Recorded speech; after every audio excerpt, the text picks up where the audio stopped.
Hello, this is Kevin Bilberry, and I'm ready to answer your questions. Okay, so the first question is, how can you take the 7 choices and apply them to your life? So over here, our first choice is entitlement versus owning it. And so what I learned from the book is that I can own my own actions.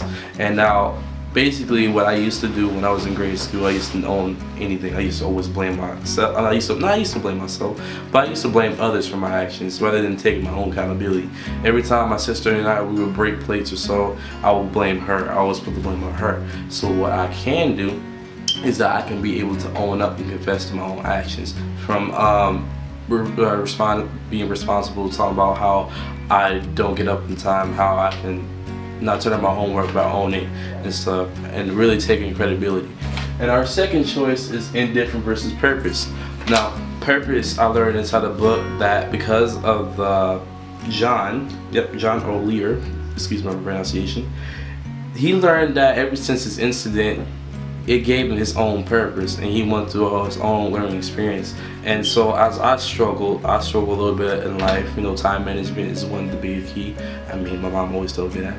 And I learned from that is that I can fill out my own mission, like start writing my goals in the morning, start having mission statements and doing my own rituals. Figuring out what type of goal I want to do. Like, for example, one of my biggest goals is to be the youngest millionaire before I'm 21. So how am I gonna do that? I'm gonna have to put a lot more work in and kind of see what other millionaires do. The third one is stagnation versus growth. And I really see myself doing that already. I don't really have too much of a problem because I always like to grow. And by grow, you have to learn from your mistakes and failures. You gotta see how it's a win-win. And I always see it as a win-win. Next thing you know is denial versus self-acceptance. Now, most people don't accept themselves, especially their flaws or insecurity. Like, if you got a bump in your face, people don't own up to it. Or you like dancing, you like poetry, but other people don't like it and stuff. But it's not about what they think about, it's about what you think about yourself and accepting yourself, which is what I do. I plan on accepting myself for my weaknesses and failure. I will have full accountability for it. If I fail, I will own up to it, I'll accept it. I'm like, okay, it's a learning experience, but I realize I can always get back on, just like John O'Leary did. Another one is fear versus love. Now, this is a really big one because fear and love has been always battling each other. And so what I learned is to acknowledge my fear. Fear is still there. If you try to deny it and you try to get rid of it, it's not going to really do much favors because you got to own up to it. And so you got to address the problem. And that's what John O'Leary did. He addressed this problem. He feared that no one would like him because of his third-degree burns. And he thought that he wasn't going to get the love of his life. His life was pretty much over. He wanted to kill himself. But that's not what I want to do. But he still pressed on too by love and affection. I plan on using love as from not only for myself but from others too as well. I have love in my background to help me to achieve my dream, and to kind of use my family as like a self-esteem boost. They have helped me out to love against my fear. Next one is victim versus victor. And now I hear this all the time. You always hear this all the time in high school. Oh man, my life sucks and stuff. I can't believe this is happening. Yeah, I want to just go to Nah, it's not that. You can either have two mindsets. You can be proactive, you can be reactive. And what I plan to do in my life is I plan to be proactive. As much as I want to talk about, you know, how I feel down and stuff, just talking about it is not going to do nothing. You actually got to put your own actions to do it. So I have to put myself in the victor mindset. And how you get your victor mindset, you start telling yourself, you know what, I believe in you. You can do this. I know I can. If you start thinking it along with believing it and actually doing it, then you will actually become a victor. Always thinking yourself as you winning a trophy in life, whether you fail or not. I know I failed many times, but I think those are really victories because I actually get to know my failures. I get to know my weaknesses. Next is success versus significance. Now, these two are kind of entangled to each other. I mean, I think I'm very successful. I don't think I think I'm significant too as well. I don't think others think they're significant.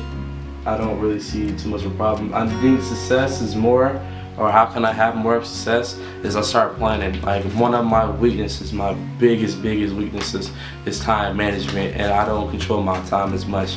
I mean, I procrastinate a lot, but I have to write in my planner. I realize I have to create a schedule for myself and actually really doing it. As much as I can say it, because I know for doing that, I have to force myself to do it no matter what.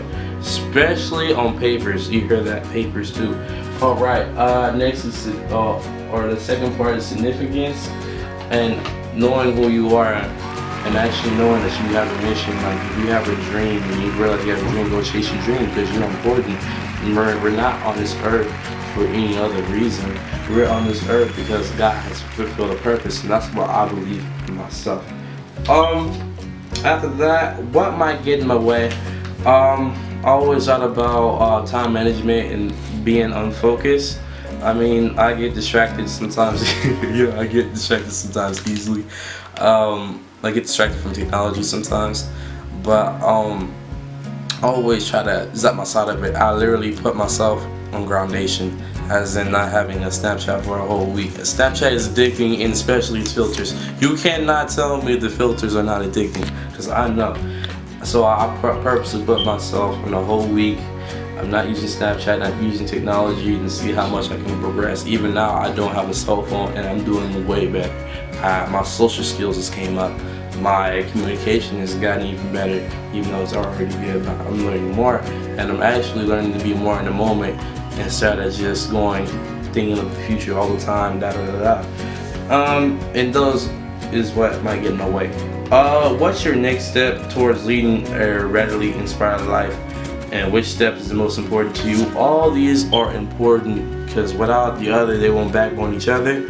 But if it was my next step leading into my inspired life, is fulfilling my energy, getting that motivation. Everybody needs to have a bit of energy to be shared in their life, or have at least a role model. And so I do have role models in my life, and I plan on having them help direct me. It's like partnership, networking. I would love to network with different people, and by me communicating and networking with other people, I feel like I can really lead me in the right direction, because I read a book of the 7 Habits of Successful People. And what I learned from that is that the people who you hang around with, or the 5 people you hang around with in your circle, can really influence what you do. Not only the way you talk, but it's how you act too as well. So, on the 7 choices to ignite radically inspire life, this has been Kevin. And that's it.